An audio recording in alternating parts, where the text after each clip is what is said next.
Segunda carta do apóstolo Pedro, capítulo 2. Eu quero me ater a esses dois últimos versículos que diz que teria sido melhor para essas pessoas não terem conhecido o caminho da justiça e do que conhecer o caminho da justiça e depois voltarem atrás. E ele diz que essas pessoas são como o cachorro que volta ao vômito e a porca lavada ao chiqueiro. Pedro inicia esse capítulo, irmãos, advertindo a igreja sobre os falsos mestres que haveria e se introduziria na igreja, da mesma forma como houve falsos profetas no meio do povo de Israel no passado. Nós sabemos, olhando para a história de Israel, nós vemos como muitos falsos profetas, irmãos, desviaram Israel do caminho de Deus. Falsos profetas com suas idolatrias, falsos profetas com seus falsos ensinamentos, com as suas falsas doutrinas, levaram Israel, irmãos, a pecar contra Deus.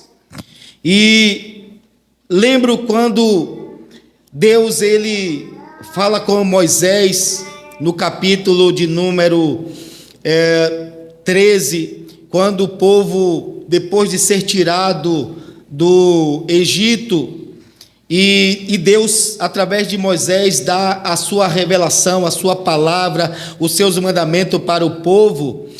O Senhor ensina para o povo como identificar a palavra de Deus. E o povo perguntando: como conheceremos a palavra do Senhor? Como saberemos que Deus falou conosco? E Moisés ensinando, orientando o povo, disse que se um profeta, no capítulo 13, versículo 13 de Deuteronômio, se um profeta se levantar no meio de vós e der uma palavra, e a palavra se cumprir, e ele operar um milagre diante de vocês, e disserem: vamos por outro caminho que o Senhor não ordenou, não siga esse profeta. É Deus provando a vós para saber se o amais. Então, queridos irmãos, Deus permitiria, ou melhor, Deus permitiu que muitos falsos profetas se introduzissem no meio do povo de Deus, porque Deus queria provar a fidelidade do povo e a confiança do povo em sua palavra. Deus queria saber se realmente o seu povo estava firme naquilo que Deus tinha ordenado, naquilo que Deus tinha dito. E é interessante que Deus passou a sua palavra, seu mandamento, por meio de Moisés, o profeta libertador deste povo. Moisés passou a revelação de Deus para o povo. E Deus permitiria que falsos profetas viessem até o povo para testá-lo, para saber se eles estavam firmes na palavra de Deus, ou se uma outra palavra, uma profecia, uma adivinhação, ou até mesmo um milagre, um sinal, viria remover as pessoas da palavra de Deus ou do caminho do Senhor, como nós vemos que isso aconteceu. Israel nunca, irmãos, permaneceu firme no caminho de Deus. Israel sempre se desviou do caminho do Senhor. E nós vemos Pedro advertir a igreja a respeito disso. Que assim como houve falsos profetas no meio do povo de Israel, haveria muitos falsos mestres dentro da igreja. Mas o interessante é observar que ele diz que esses falsos mestres, eles introduzirão heresias encobertas. As heresias, falsas doutrinas, falsos ensinamentos encobertos. Se já é difícil para nós identificar uma heresia, imagine quando ela está encoberta, quando ela está camuflada. E pior ainda, quando nós não conhecemos a verdade, ou nós não conhecemos a palavra de Deus, porque qualquer coisa se torna verdade, ou qualquer coisa se torna a palavra de Deus. Qualquer pessoa que vem até nós, em nome de Deus, falando algo a respeito de Deus, ou até mesmo alguém que fala alguma coisa da nossa vida, nós ficamos impressionados. Nossa, aquele profeta falou algo da minha vida, algo que eu estava pensando, algo que... E a gente fica naquela ideia e fica fixado nela. Não, porque o diabo não conhece nossos pensamentos. É verdade, porque só Deus é onisciente. Só que Satanás nos conhece muito bem. Satanás não conhece o meu nem o seu pensamento, mas ele conhece a minha e a sua vida. Ele sabe, irmãos, dos nossos desejos e ansiedades. Ele sabe das nossas fraquezas, ele conhece os nossos pecados. Ele sabe que nós somos, irmãos, corruptos e corruptíveis. Ele sabe que nós somos fáceis de ser manipulado. O diabo sabe. Ele sabe como mexer com o nosso emocional. Ele sabe como mexer com a nossa estrutura. Ele sabe nos enganar. A Bíblia diz que ele enganou, irmão, arrastou a terça parte dos anjos. Satanás fez isso com a terça parte dos anjos. Ele enganou a mulher. Ele tentou até o Filho de Deus. Só que o Filho de Deus, irmãos, venceu a tentação. E quando nós não conhecemos a verdade, as heresias, nós somos fáceis de sermos manipulados. Somos fáceis, irmãos, de abandonar o caminho de Deus e dar ouvido a espíritos enganadores. Paulo, em Timóteo, no capítulo, 2 Timóteo, no capítulo 3, ele diz que nos últimos dias muitos darão ouvido a espíritos enganadores e apostatarão da fé. E Pedro está nos advertindo: estes introduzirão secretamente heresias destruidoras, chegando a negar o soberano que o resgatou, trazendo sobre si mesmo repentina destruição. Então a igreja, irmão, sabe que deve tomar muito cuidado. Jesus Cristo nos advertiu muito a respeito disso. Acautelai-vos com os profetas que vão até vós disfarçado de ovelha, mas são lobos devoradores. O apóstolo Paulo, escrevendo para os coríntios, na sua segunda carta, no capítulo 11, no verso de número 3, 4, olha o que o apóstolo Paulo diz. Ele disse: eu tenho receio, que assim como a serpente enganou Eva, vocês sejam enganados em vosso entendimento e se apartem da simplicidade que há em Cristo Jesus, porque se há um outro Cristo que nós não pregamos, se há um outro evangelho que nós não anunciamos e um outro espírito que não recebemos, certamente sofrereis. Paulo está preocupado com os falsos mestres que se introduziram na igreja de Corinto. E ele tem um receio, um temor que os crentes de Coríntios que foram ensinados por ele venham a ser conquistados pelos falsos mestres, venham a se apartar de Jesus Cristo, abraçando uma falsa doutrina, um falso ensinamento. E ele tem esse receio, essa preocupação. E o que ele vai dizer no versículo 13, 14 e 15 desse mesmo texto do capítulo 11? Ele disse que Satanás se transfigura em anjo de luz e os seus ministros em ministro da justiça. E o fim deles é a morte. Se Satanás sabe fazer uma coisa muito bem, é enganar, é mentir, é camuflar. Mas qual o problema da igreja? É não ter discernimento.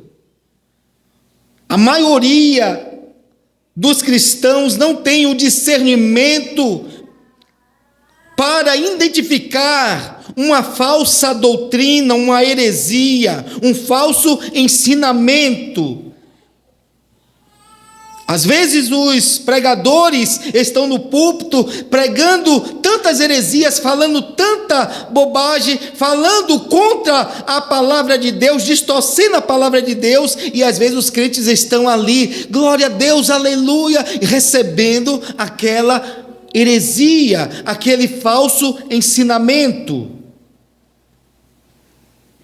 Paulo ainda escreve para os Gálatas, repreendendo, advertindo eles, dizendo: quem vos fascinou, ou seja, quem te enfeitiçou a passar para outro evangelho que não é evangelho. O capítulo 1 de Gálatas, e no verso 6 ele diz: se um anjo descer do céu e vos anunciar outro evangelho, além daquilo que nós temos anunciado, seja considerado maldito, seja anátema. É uma maldição esse falso evangelho. Os cristãos precisam. Eu já contei para os irmãos aqui uma ilustração que eu acho bem pertinente, bem interessante a respeito de nós identificarmos a verdade e a mentira, até contando uma experiência que a Polícia Federal eles têm. Eles se especializam em nota, em cédula de dinheiro verdadeira. Eles conhecem a cédula, os detalhes, a cor, a tinta, o peso. Ele pega numa cédula e ele já conhece. Se ele olhar para uma cédula falsa, ele já sabe que aquela cédula é falsa. É assim mesmo que os cristãos deveriam agir. Os cristãos deveriam ser especialistas na verdade. Deveriam conhecer profundamente a verdade de Deus. Por quê, pastor? Porque no momento em que você ouvir um falso profeta pregando, você sabe identificar a heresia. Você sabe, não, isso aí é falso, isso aí é uma mentira. Isso é uma distorção. Porque Satanás gosta de distorcer a palavra de Deus. Então ele nos adverte aqui E ele fala que o caminho dessas pessoas, irmãos, são um caminho de corrupção. E essas pessoas que ensinam heresias e as pessoas que seguem as heresias terá um fim terrível, porque haverá um juízo para essas pessoas. Haverá um juízo para eles.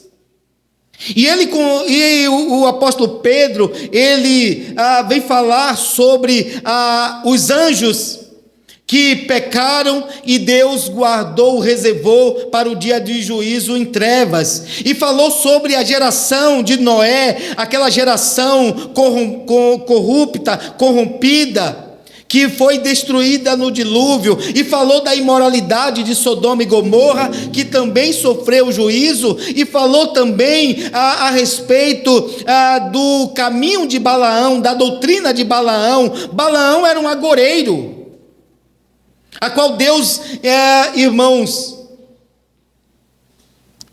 o puniu severamente, porque Baraque chamou Balaão, aquele falso profeta, para amaldiçoar Israel. Apesar de saber que ele não podia amaldiçoar Israel, ele ensinou Baraque a colocar tropeço no meio do povo. Ele diz: eu não posso abençoar este povo, amaldiçoar este povo, é um povo abençoado por Deus. Mas faz o seguinte: coloque mulheres estrangeiras no meio deles. E assim eles fizeram, e a Israel se envolveu sexualmente com mulheres estrangeiras, e a ira de Deus veio sobre o povo de Deus. Porque Balaão ensinou a colocar tropeço, e é o que muitos falsos profetas fazem na igreja, coloca tropeço para a destruição da igreja.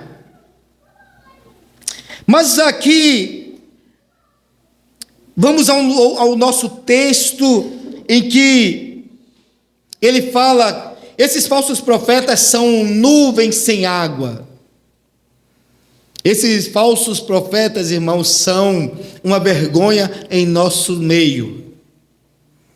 E Pedro está dizendo que as suas atitudes, seus ensinamentos fazem com que as pessoas neguem a Jesus Cristo, o Salvador. Pedro vai dizer, seria melhor que eles não conhecessem o caminho da justiça do que conhecer o caminho da justiça e voltar atrás. E aí ele vai dizer que é como cão que volta ao vômito. E aí nós vamos ver isso aqui, irmãos, porque ele está falando das pessoas que conhecem a Deus, que foi salva, resgatada por Deus, foi limpo pela palavra, e aí essas pessoas agora, depois de conhecer a Deus, experimentar Deus, ele volta para o mundo, ele volta para o pecado, e Pedro está dizendo que eles são como cães, que volta para o vômito, que come o vômito. E aí eu quero ilustrar isso aqui bem, para nós termos uma ideia do que é isso, sabe? O cão, ele vomita algo que ele comeu estragado, que faz ele passar mal. Lixo, uma carne estragada, até mesmo veneno, ele come e ele começa a passar mal. E o que ele faz? Eles botam aquilo para fora, aquela nojeira, aquela poça, eles colocam para fora aquilo. E depois que eles colocam aquilo para fora, eles voltam e comem aquilo que ele colocou para fora. Os cães e os porcos eram dois animais considerados impuros. E esses cães, quando eles passam mal, ele bota para fora o que comeu, aquela coisa nojenta, que estava ali matando, que estava ali prejudicando, e ele volta e come. Eu quero fazer que você realmente sinta nojo disso. A ideia é que você sinta nojo, porque é assim que Deus se sente quando nós que somos resgatados, lavados, redimidos pela sua palavra, nós voltamos para o mundo e para o pecado. Aí Deus, essa repugnância que você sente, esse nojo que você sente em ver um cachorro comendo o seu próprio vômito, e você fica, nossa, você fica, vira a cara para não ver que é assim que Deus, Ele sente em relação aos nossos pecados. Deus fica enojado. Mas aqui qual é a ideia? A ideia é que nós, irmãos, como o cão, voltamos a comer algo que estava, irmãos, nos matando. O pecado que nos mata, o pecado que nos afasta de Deus, que nos torna impuro, nós voltamos a comer aquilo e, irmãos, nos afastamos de Deus. É assim que Pedro está falando. E a porca lavada? A porca, depois que você dá um banho nela, você tira ela do chiqueiro, você dá um banho, deixa ela limpinha, ela volta novamente para o chiqueiro para se espojar, porque a porca não consegue ficar limpa. Ela não consegue, irmãos, ficar longe do chiqueiro. Isso diz respeito porque é da sua natureza, é da natureza da porca. Assim mesmo é a natureza pecaminosa do homem. Pedro usa esses dois animais como exemplo de pessoas que não são regeneradas, pessoas que não nasceram de novo. Eles até vieram para a igreja, eles vieram para Deus, ouviram a palavra do Senhor, fizeram confissões de fé, mas ele não nasceu de novo, mas ele ainda não fez a sua natureza pecaminosa morrer. Então ele não consegue viver longe daquele ambiente, ou melhor, longe do mundo, longe do pecado. Então o que vai? Ele volta para o mundo para se espojar, para se sujar, para se contaminar com aquilo que o mundo oferece. Depois de Deus trazer ele e até limpá-lo por meio da sua palavra, ele, por causa da sua natureza, não consegue ficar limpo, não consegue ficar com Deus. Era a sua natureza, aquele desejo pelo mundo, aquela vontade de participar do mundo, de fazer tudo o que o mundo oferece, porque a sua natureza não foi regenerada, a sua natureza ainda é mundana, é carnal, é pecaminosa. Então o desejo dele é ir para o mundo. Então Pedro compara esses crentes com o cão que vomita e depois come aquilo que vomitou.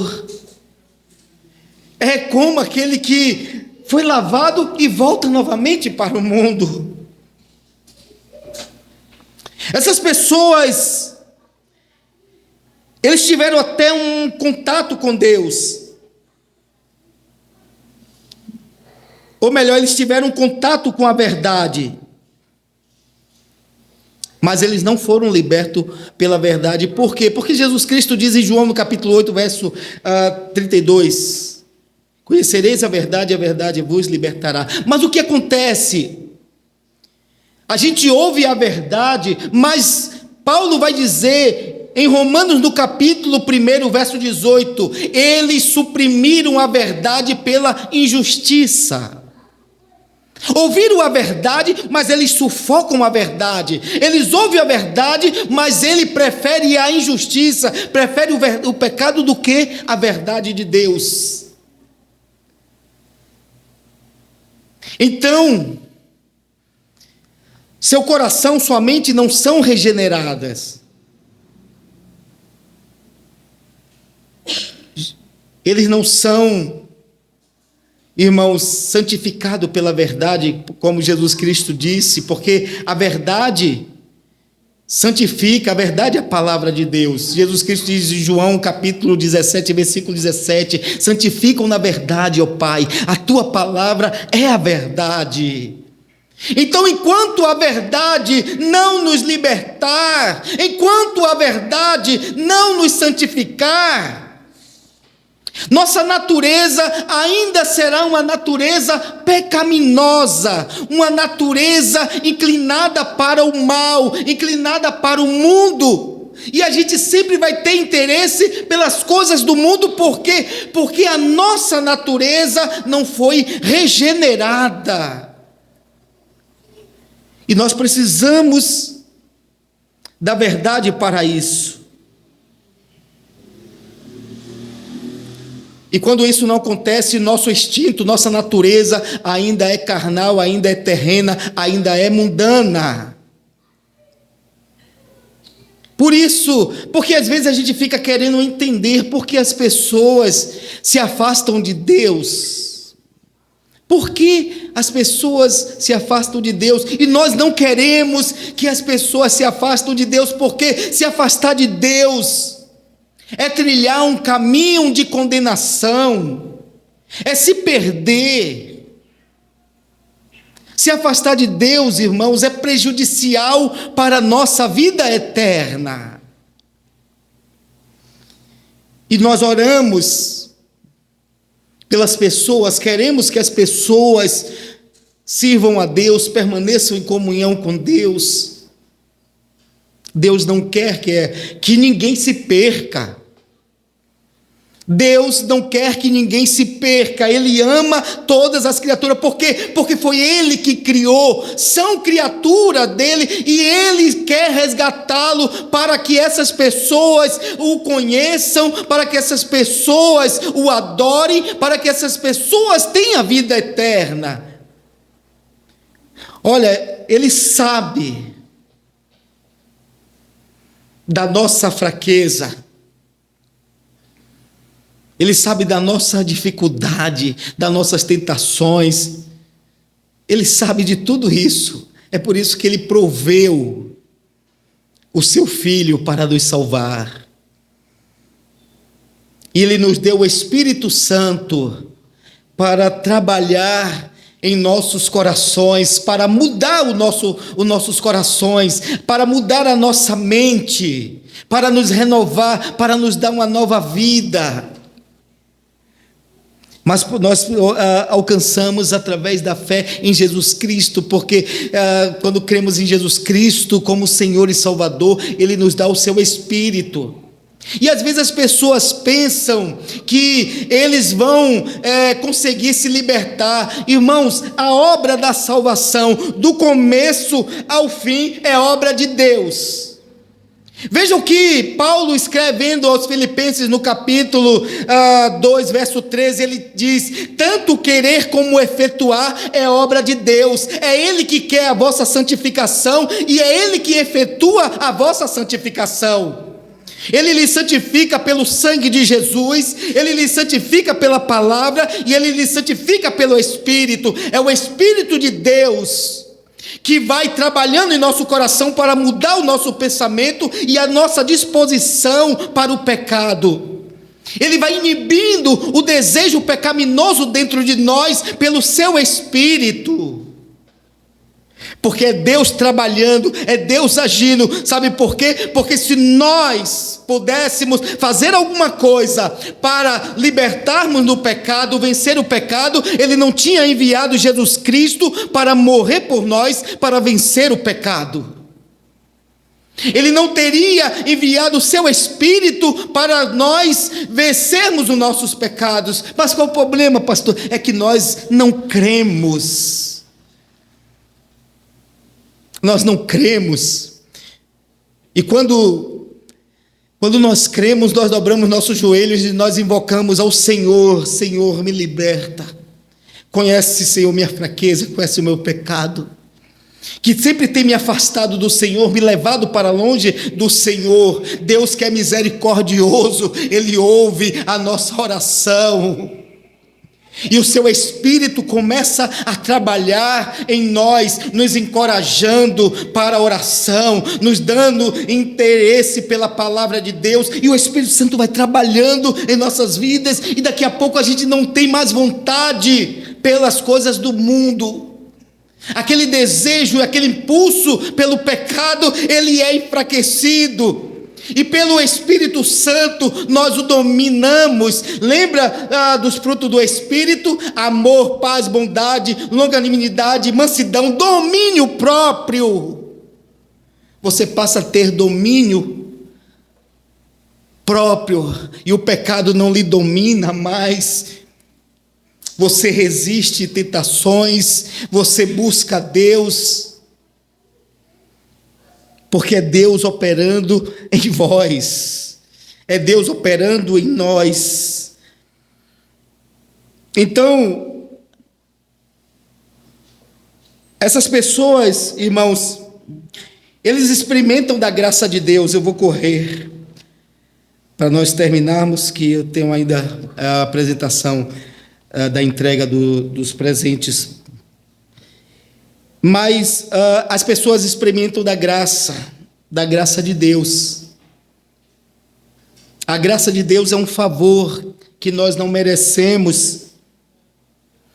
E o escritor aos Hebreus, ele fala dessa graça de Deus em nossas vidas, porque essas pessoas que se voltam para o mundo são pessoas que experimentam da graça. Eles são muitas vezes iluminados, segundo o escritor aos Hebreus, porque o escritor aos Hebreus, no capítulo 6, versículo 4, ele diz, irmãos, que é impossível que uma vez sendo iluminado e tenha experimentado da palavra, do dom celestial, irmãos, caia e seja novamente renovado para arrependimento. Ele fala que essas pessoas foram iluminadas, e eles são iluminados pelo Espírito Santo. Nós que estamos muitas vezes no pecado, o mundo que está no pecado, nós que estávamos no pecado, fomos iluminados pelo Espírito Santo. O Espírito Santo nos convenceu dos nossos pecados, abriu nossos olhos, e Ele nos transportou daquele reino de trevas para o reino de luz, e nós agora, irmãos, somos iluminados, estamos na luz, conhecemos o pecado e a gravidade dele, e aí o Espírito Santo abre nossos olhos, dissipando as trevas através do Evangelho de Jesus Cristo, porque Jesus é a luz do Evangelho, que resplandece em nossos corações. Então Deus, Ele dissipa as trevas de nossos corações, e Ele fala assim, provar o dom da vida. Provar o dom da vida, irmãos, o dom do Espírito é ter uma nova vida em Cristo. O Espírito Santo vem sobre nós. Aquilo que Pedro disse para aquelas pessoas no dia de Pentecostes, no capítulo 2 de Atos, depois que ele pregou o Evangelho, aquelas pessoas disseram, o que faremos, varões? Ele disse, arrependei-vos dos vossos pecados, creia em Cristo e seja batizado e recebereis o dom do Espírito. O dom do Espírito, irmãos, é o dom da vida. É o Espírito Santo que nos dá vida. Paulo disse no capítulo 2 de Efésios, no versículo 1, estando vós mortos em pecado, Ele vos deu vida. E nós temos uma nova vida. E aí Paulo dizendo aos Gálatas, no capítulo 2, verso de número 20, ele fala que a vida que ele vive agora é pela fé no Filho de Deus. A vida que ele vive agora é pela fé no Filho de Deus. Ele diz, eu não vivo mais eu, mas Cristo vive em mim, e a vida que eu vivo, agora eu vivo pela fé no Filho de Deus. a nova vida que o Espírito Santo nos dá, e nós experimentamos a bondade da palavra. A bondade da palavra, porque a palavra de Deus, Paulo está dizendo em Timóteo, no capítulo 2, verso de número 3, capítulo 3 de 2 Timóteo, verso 16 e 17, ele diz: toda palavra é divinamente inspirada por Deus e proveitosa para instruir, para redarguir, para repreender, para ensinar e para preparar o homem para toda boa obra. A palavra de Deus, ela nos corrige, ela nos repreende, ela nos ensina, ela nos prepara. Então nós experimentamos isso que hoje nós estamos ouvindo, é experimentar da bondade da palavra de Deus. Estamos experimentando porque aqui o Senhor está repreendendo, aqui o Senhor está corrigindo, aqui o Senhor está consolando, está edificando, está preparando as nossas vidas. E nós experimentamos o poder do mundo vindouro, justificação, santificação, reconciliação com Deus. É assim que Deus age. Então muitas pessoas, irmãos, que experimentaram da graça de Deus, pessoas que foram iluminados, pessoas que foram lavados pela palavra, acabaram apostatando da fé. Apostatar da fé é o abandono consciente da fé em Jesus Cristo. E existe dois tipos na verdade, duas características da apostasia, que é a apostasia, irmãos, legalista. Ela é caracterizada pelo legalismo, apostasia. O escritor aos Hebreus, ele fala muito bem dessa apostasia. É quando você, irmãos, permanece religioso, mas você abandona os princípios elementares do Evangelho. Quando você abandona a fé de Jesus Cristo, as doutrinas de nosso Senhor Jesus Cristo. Os fariseus tinham a sua religião. Os crentes aos hebreus, eles estavam voltando para a lei de Moisés. Eles estavam voltando para a prática. Eles estavam voltando para a circuncisão. Eles estavam voltando, irmãos, para os rituais. E tudo aquilo já tinha sido abolido. E mas por que eles estavam voltando isso? Porque eles estavam procurando salvação, justificação e santificação através do legalismo. Porque Jesus, ele efetuou toda esta obra, salvação por nós, reconciliação, santificação, justificação. Ele fez isso na cruz do Calvário, mas as pessoas estão abandonando a fé em Jesus para buscar isso através de legalismo. E muitas vezes é isso que muitos pastores religiosos fazem. Eles começam a criar regras, método de santificação, método de salvação, e coloca para a igreja obedecer. Hoje, a gente vê muitas pessoas fazendo campanha para quê? Para receber bênção de Deus.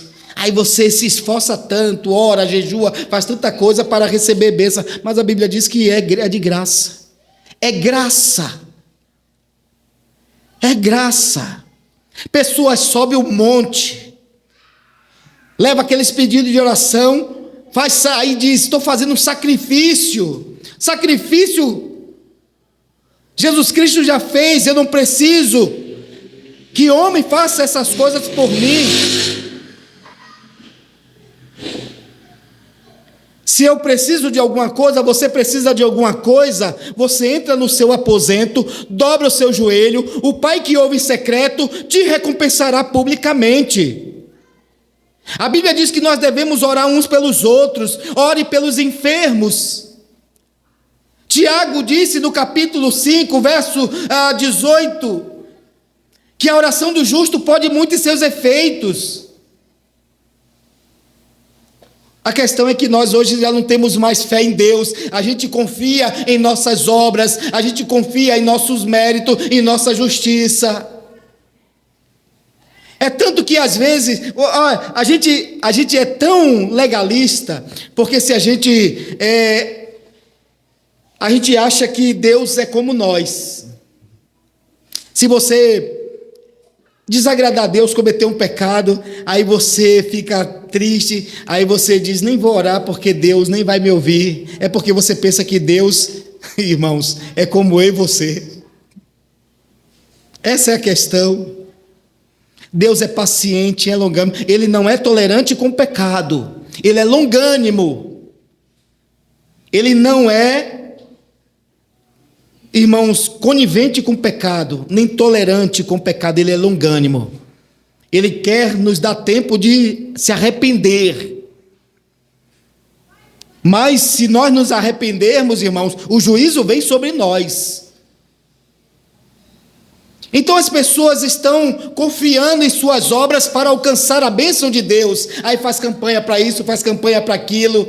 Eu vou fazer uma campanha para uma porta de emprego. Jesus disse assim, não vos preocupeis com o que há vez de comer, com o que há vez de vestir. O vosso Pai sabe do que você precisa. Busque primeiro o reino dos céus e sua justiça, e as demais coisas lhe serão acrescentadas. Eu não preciso nem orar por essas coisas, porque Deus conhece a minha necessidade. Agora eu não conheço a minha verdadeira necessidade, que eu preciso do perdão, que eu preciso de reconciliação, que eu preciso de vida eterna. E o Senhor diz para nós confiarmos em Jesus Cristo. E aí existe, irmãos, então muitas vezes os pastores estão criando legalismo. Olha que já foi o pior, viu? O método de santificação da igreja já teve pior. Que eu tive uma época que as mulheres não podiam cortar cabelo, é pecado. A mulher tem que ser santa. A mulher não podia pintar as unhas, não, isso é pecado. Os homens, irmãos, não podiam usar bermuda, os homens não podiam fazer nada. É um método de santificação. Não, você é santo, não pode fazer isso, não pode fazer aquilo. Esquece que quem opera a santificação em nós é Jesus. Quantas vezes as pessoas... Teve uma época que não podia assistir televisão, era pecado, era coisa do diabo. E tinha irmão que tinha uma dentro do guarda-roupa. Pastor está vindo, pastor está vindo. Fecha o guarda, desligava a televisão e fechava o guarda. Por quê? Era método para a santificação e para ser salvo. A salvação não é pela graça de Deus, nem pela fé em Jesus Cristo. Por isso que as pessoas nunca foram libertas, e por isso que as pessoas, irmãos, sempre voltaram para o mundo. Por quê? Porque era imposição dos homens. Eram os homens que estavam impondo as suas regras, e não a palavra de Deus. Deixa o Espírito Santo agir. Quando o Espírito Santo opera, meu irmão, aí eles têm discernimento, ele tem sabedoria, ele sabe o que é certo e o que não é errado. E tem a libertinagem. E Pedro nos fala desse. Apostasia caracterizada, irmãos, pela libertinagem. E Pedro faz menção dela. Ele fala sobre a geração de Noé corrupta. Ele fala sobre a imoralidade de Sodoma. Ele fala dos ensinos errados de Balaão. Então, muitas pessoas estão apostatando da fé até mesmo dentro da igreja, outros vão fora da igreja. Mas isso, amado irmão e irmã, agir assim é como se você fizesse aquilo que o cachorro faz e a porca faz. Você estava comendo aquilo que estava lhe matando e você voltou para aquilo. E o Senhor sente nojo e repulsa por isso, quando nós voltamos para o pecado. E lembrando que Deus, ele trouxe juízo sobre todos os ímpios. A razão de nós aceitarmos a graça de Deus, de sermos alcançados, de confiar em Jesus como Senhor e Salvador, irmãos, é por causa dos nossos pecados, é por causa da ira de Deus, porque salvação nós só encontramos em Jesus Cristo. Só Jesus Cristo salva, só Jesus Cristo liberta, só Jesus. E a gente vem para Jesus para se livrar do juízo eterno, amém? Que Deus os abençoe.